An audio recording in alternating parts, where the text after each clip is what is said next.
diabetes. Hoy se conmemora el Día Mundial de la Diabetes y vamos a conversar precisamente con el doctor Carlos Pastor. Él es endocrinólogo del Hospital Sergio Bernales. Doctor, ¿qué tal? ¿Cómo está? Muy buenos días. Bienvenido a Nacional. Gracias por la invitación. Doctor, muchísimas gracias por atender nuestro llamado. Según el Centro Nacional de Epidemiología, Prevención y Control de Enfermedades, la CDC, el Ministerio de Salud, además en conjunto con el MINSA, del primer semestre en el 2022, se han registrado 9.586 casos de diabetes en nuestro país y 32.000 casos desde el inicio de la pandemia. Estamos hablando de cerca de 20 casos por cada 1.000 habitantes al año. En realidad esta cifra preocupa. ¿Qué es lo que nosotros debemos tener en consideración, sabiendo que la diabetes en realidad va creciendo de manera vertiginosa y especialmente en un sector que debemos enfocar mucho? Hablamos de los niños que tienen hoy día un alto índice de obesidad infantil. Así es, lamentablemente la diabetes es una enfermedad que tiene un doble origen, digamos así, es decir, si bien es cierto, hay una predisposición genética en la gran mayoría de los casos, sobre todo la que llamamos diabetes tipo 2, ¿no es cierto?, que ahora también estamos viendo que se presenta en niños. Antiguamente se pensaba que era una cuestión solo de adultos, tanto es así que inicialmente el nombre era la diabetes tipo 2 o diabetes del adulto, ¿no? Pero actualmente ya sabemos que incluso en niños con obesidad puede presentarse este tipo de diabetes, ¿no? Como dije, la idea es que no solamente es una cuestión hereditaria, es una cuestión genética, sino que también tiene que ver mucho la parte de las costumbres nutricionales que tenemos, ¿no?, en general, ¿no? Es decir, los factores predisponentes son principalmente los malos hábitos nutricionales y también el sedentarismo, que es muy frecuente y se vio incrementado durante la pandemia, ¿no? Es decir, aquellos que les gusta comer su hamburguesa, echarle las cremitas, ¿no?, a la comida, la mayonesita, ese ajicito casero, hay que evitarlo, señores, porque eso incrementa el riesgo de padecer diabetes y, como bien lo dice el especialista, esto ya se está observando, sobre todo la del tipo 2 en los niños, y hay que tomarlo en consideración. Doctor, pero hay que, digamos, también orientar a la población, porque muchas veces se presentan sintomatologías, ¿no? Ay, que nos da muchas ganas de tomar el agüita, el cansancio, podemos decir que es estrés, pero no, ya son probablemente signos de alarma que nos deberían llevar a acudir a un especialista. Muy bien, gracias por la pregunta. Sí, debemos considerar que hay signos que manifiestan ya una inclinación hacia pensar en la diabetes, como nosotros los médicos, pero también en la población debe tenerlos en cuenta, como usted bien nos ha mencionado, ¿no? Estos síntomas están relacionados cuando ya la glucosa está por niveles bastante altos. Nosotros sabemos como especialistas que los niveles de glucosa en ayunas no deben exceder de 100. Antiguamente decíamos 110 y mucho más antes se hablaba hasta de 130, ¿no?, 140, pero actualmente hablamos de que los niveles de glucosa en ayunas no deben exceder de 100. Pero cuando estos niveles son mucho más altos, es decir, más de 200, es ahí donde se presentan los síntomas que la mayoría de nosotros conocemos, como son el exceso de sed, como el despertarse, orinar en la madrugada, ¿no? Yo como especialista generalmente les explico de que un punto muy objetivo, o sea, una manera fácil de contabilizar que no está yendo bien, es despertarme más de una vez en la madrugada para orinar. Una persona se puede despertar una vez para orinar en la madrugada, pero 2 veces ya no es normal. No significa que tenga diabetes, significa que tiene icturia y que esto tiene que ser evaluado por un médico, ¿no? También la pérdida de peso, la ganancia de peso, son síntomas que nos alertan que puede haber diabetes, pero también tenemos que recordar de que cuando los niveles de glucosa ya están en niveles de diabetes, pero no superan los 200, pueden no haber síntomas.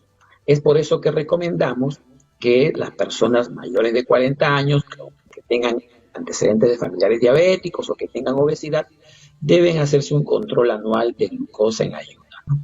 Y en los niños también podemos ver unos signos, no de alarma, pero sí que amerita que podamos llevar al médico, sobre todo al especialista, cuando un niño que está ganando peso, un niño obeso, comienza a presentar lo que nosotros conocemos como una acantosis nigricans.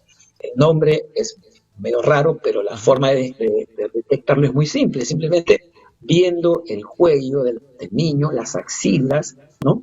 Que son oscuras y da la impresión de que estuviera sucio, ¿no? Es decir, los padres a veces se esfuerzan por sacarlo con agüita y jabón, lo que parece ser una suciedad en el cuello y no sale. Entonces, esto debe ser ya un signo de rápida intervención, porque es probable que aún no tenga diabetes, pero ya estamos viendo que es un niño que se está encaminando hacia la diabetes, ¿no? Doctor, Importante. hay algo que debemos tener en cuenta que en tiempos de prepandemia, la diabetes ya venía incrementándose en el mundo. No solamente hablamos en el Perú, sino hablamos en el mundo. Y luego de la pandemia, estos factores cada día se han agudizado.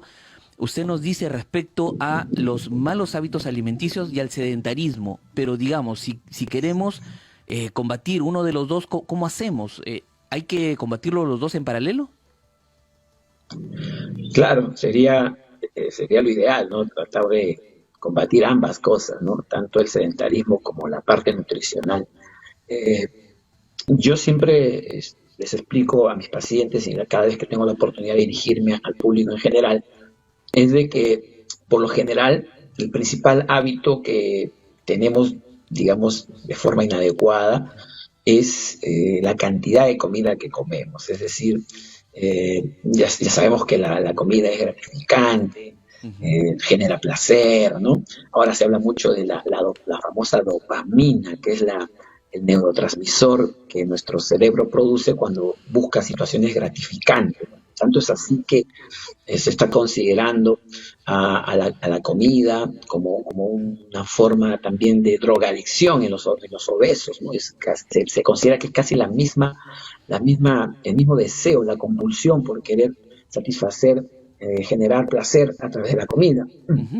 Sin embargo, esta sensación de querer comer es natural, es normal. El problema generalmente se genera cuando uno come más de lo normal. Es decir, el principal problema que tenemos en general todos los seres humanos no es algo cuestión específico de los diabéticos o de las personas con sobrepeso, es que nuestro cerebro, nuestro cuerpo está adaptado o busca generalmente comer más de lo que necesita porque digamos que en las etapas iniciales de nuestras vidas ancestrales, el ser humano debería comer más, aprovechar mientras había comida para que en las etapas de escasez, de sequía, ¿no? De hambruna, este exceso de calorías que hemos adquirido en esta etapa puedan servirnos para sobrevivir.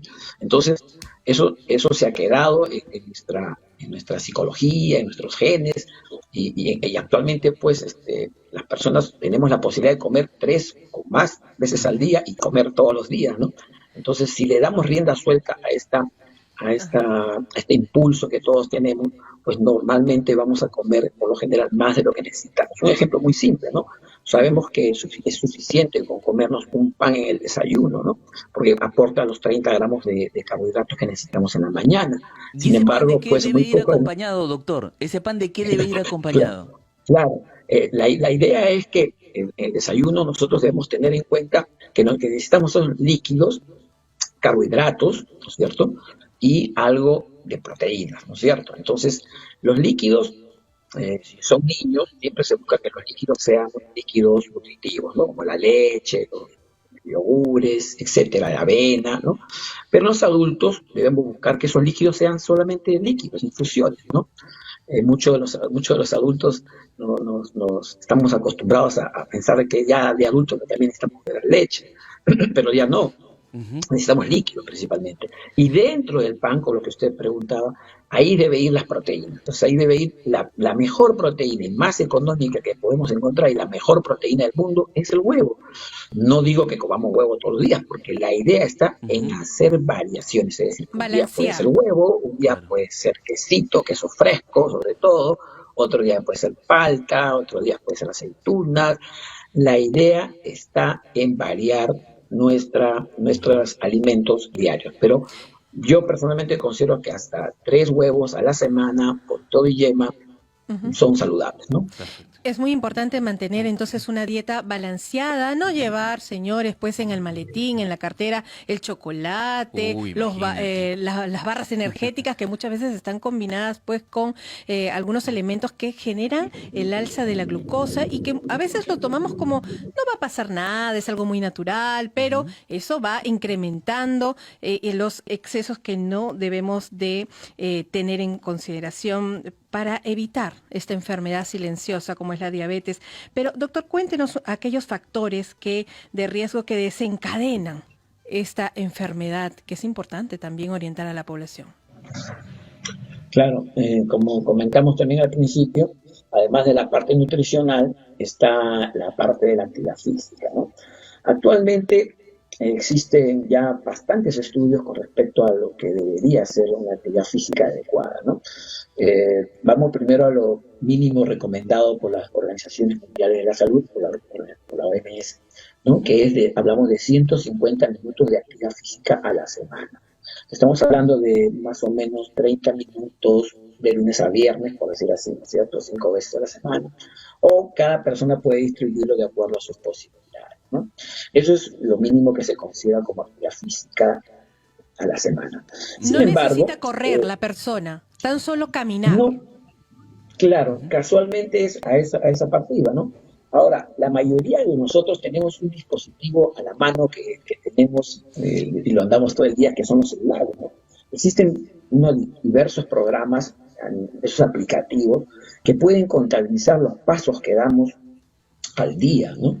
Entonces, se habla de que como mínimo deberíamos dar 5.000 pasos diarios, ¿no? Entonces no tenemos que estar contando los pasos que damos, simplemente debemos activar estos aplicativos en nuestros celulares, ¿no? Y ahí podemos saber a diario cuántos pasos estamos dando, si necesitamos hacer algún incremento en ese sentido. Claro. Lamentablemente, las personas que tienen su coche, su auto personal, tienen digamos, la facilidad de contar con este vehículo, a veces se exceden, ¿no? Por ejemplo, se va a la panadería a comprar pan, va a ir a 2 cuadras, se van con el carro, ¿no? Y las personas también, donde yo trabajo en el Cono Norte, ahí en Comas, también el mototaxi, ¿no? No digo que sea malo, pero a veces para ir unas 5 cuadras, caminar 5 cuadras, hay mototaxi, que obviamente es barato y económico y rápido, ¿no? Entonces, evitan hacer ejercicio. Esas cosas pequeñas pueden marcar la diferencia muchas veces, ¿no? En cuanto a la salud, doctor Carlos Pastor, es importante señalar que la diabetes puede producir ceguera, puede producir insuficiencia renal, y son situaciones que no deben de tomarse a la ligera. Wow. Sí, definitivamente. Sabemos que existen órganos que pueden ser atacados directamente por la diabetes. Bueno, la diabetes puede atacar prácticamente cualquier parte del cuerpo, pero los más sensibles y los que nos van a llevar lamentablemente a tener una calidad de vida muy baja son casualmente la vista, puede producir ceguera, pueden llegar a producir los famosos derrames, ¿no? Que decían antiguamente, nosotros le decimos eventos cardiovasculares a nivel cerebral, ¿no? Las parálisis, ¿no? Las amputaciones, los eventos más severos a nivel cardíaco, ¿no? Infarto de miocardio, ¿no? Y definitivamente problemas renales, llevarnos a la insuficiencia renal, a tener que estar pegados a una máquina de diálisis, ¿no? Claro, esto no sucede de la noche a la mañana, pero definitivamente si no estamos conscientes de esta situación, pues lamentablemente va a haber muchos casos y cada vez van a ser en aumento las Así personas que es. tengan que padecer este tipo de situaciones. Así es, son las 7 de la mañana con 23 minutos para nuestros amigos que están siguiendo la señal de Nacional. Estamos conversando a esta hora con el doctor Carlos Pastor, él es endocrinólogo del Hospital Sergio Bernales, porque hoy es el Día Mundial de la Diabetes y doctor, no queremos pasar desapercibido esta oportunidad para hacerle llegar algunas preguntas de nuestros oyentes, por ejemplo, que hacen uso de las redes sociales y nos comentan si la fructuosa es mala para la salud, es decir, dice, comer fruta en demasía es de repente contraproducente a lo que se cree. Esa pregunta, la verdad, que trae veneno, ¿cierto? Y bastante dulce, y bastante Claro, dulce. porque, claro, siempre se nos ha aconsejado de que comer frutas es saludable, ¿no? Pero existe ahora algunas situaciones que nos preocupan un poco. Les explico, a ver, es muy fina esa pregunta realmente. Ajá. Primero, todo en exceso obviamente hace daño, hasta el amor en exceso hace daño, ¿cierto? Entonces, debemos considerar que debemos limitarnos en todo sentido. Ahora, la fructosa se ha demostrado que es una de las azúcares que hacen daño al hígado principalmente, ¿no? Entonces, uno lo encuentra muy fácilmente, casualmente en la azúcar casera, ¿cierto? La ventaja de la fruta es que la fructosa viene envuelta en paquetitos, ¿no? En paquetes de fibra. O sea, esa fibra que contiene la fruta lo hace absorbible más lentamente, o sea, que se absorba más lentamente, lo cual reduce el daño en sí de la fructosa, ¿no? Claro. Sin embargo, aquí viene otra cosa que también parece muy, muy sacado así del baúl de los malos recuerdos, es decir, los jugos, ¿no? Actualmente se sabe que cuando uno licúa la fruta, rompe esos enlaces y hace que la fructosa se exprese más rápidamente, se pueda absorber más fácilmente. Entonces, por eso es que actualmente los jugos de frutas licuados, digamos así, no son tan recomendables porque liberan esa fructosa muy rápidamente, ¿no? Es mejor Así comerla que, natural, ¿no, doctor? excelente, masticarla. Otra cosa que viene a la mente, el famoso extracto, ¿no? Mucha gente en general piensa que los extractos es extraerle a las verduras, a las frutas, sacarle la vitamina, lo mejor, y me quedo con el líquido, excelente ese líquido que es pura vitamina, Pura y eso me da vitamina. favor. Sí, Mentira. Y claro. estamos haciendo ¿qué botamos? El afrecho, decimos, ¿no? La fibra. Entonces a mis pacientes diabéticos cuando me preguntan esto les digo, ya, hazte tu extracto, sí, pero bota el agua y cómete Al la revés, frecha. al revés, Al hemos revés. entendido el mensaje al revés. Doctor, antes que nos gane el tiempo, según su experiencia, ¿qué políticas nacionales se están implementando para poder asegurar una atención primaria de salud? Sabemos que el 78% de pacientes con diabetes son detectados en los hospitales, por ejemplo, y el 14% en los centros médicos y un 0,4 o 5% en las postas de salud. ¿Cómo se está haciendo para poder darle esa atención primaria al ciudadano? Sí, casualmente hace poco algún colega me preguntaba, ¿no? Ustedes los endocrinólogos, ¿cuántos pacientes diabéticos detectan? Nosotros detectamos muy pocos, ¿no? Lo que pasa es que nos llegan los pacientes que tienen que ser detectados por nuestros colegas especialistas, no especialistas, por las postas, por los médicos primarios, ¿no? Entonces, en sí realmente, para ser sincero, no hay en sí una política establecida netamente, pero obviamente debemos seguir haciendo los esfuerzos desde los hospitales nacionales para que nuestros médicos de atención primaria puedan estar atentos a poder captar estos pacientes. Como les comenté, es muy simple, nada más. Paciente mayor de 40 años con obesidad o con antecedentes de familiares diabéticos debe hacerse su control de glucosa todos los años en ayunas, aunque sea una vez al año, ¿no? Yo creo que es algo muy simple de poder establecer y probablemente muchos de nuestros colegas que están en la atención primaria están conscientes de eso y estoy seguro que van a tener en cuenta esta política simple, ¿no? Y bueno, y el examen es sumamente fácil, rapidísimo, ¿no? Solamente es sacar una pequeña muestra de sangre, entendemos. Claro, el despistaje se hace con una gotita de sangre en el dedito, nada más suficiente, ¿no? Con estos aparatitos que ahora tenemos, le llamamos los glucómetros, ¿no? Casualmente mañana, hoy día también tenemos campaña de despistaje en honor al Día más que el Día de la Diabetes, es el Día de combatir la diabetes, ¿no? Exacto. Entonces, a nivel internacional, entonces, es muy simple, como mencionábamos, una gotita de sangre en ayunas, de preferencia en ayunas, y se considera que pasado 8 horas sin alimentos ya está la persona en ayunas, y es muy simple, como digo, ¿sí? Claro. O sea, Bueno, en ese Día Mundial de la Diabetes, regalémonos, doctor, entre las familias, un chequeo, un examen que siempre es bueno para nuestra salud. Muchísimas gracias por atender a nuestro llamado. Estuvimos conversando con el doctor Carlos Pastor, endocrinólogo del Hospital Sergio Bernales. Que tenga un maravilloso día y una buena semana, doctor. Tu salud, nuestra prioridad.